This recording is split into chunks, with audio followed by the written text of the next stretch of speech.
Hello everyone, welcome back to the channel.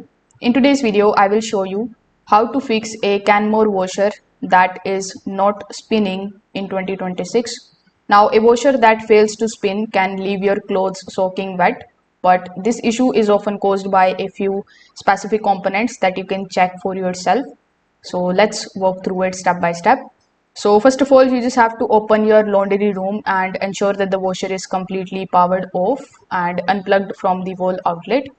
Afterwards, you just have to pull the machine forward to give yourself enough space in order to access the back panel and the internal components safely.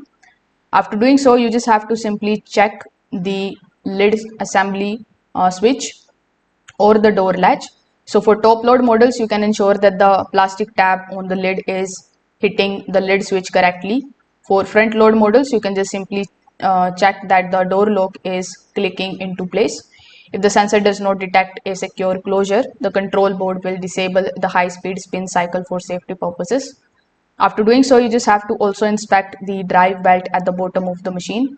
You can remove the access panel and you can take a look for the black rubber belt which is connected to the motor and the tub pulley.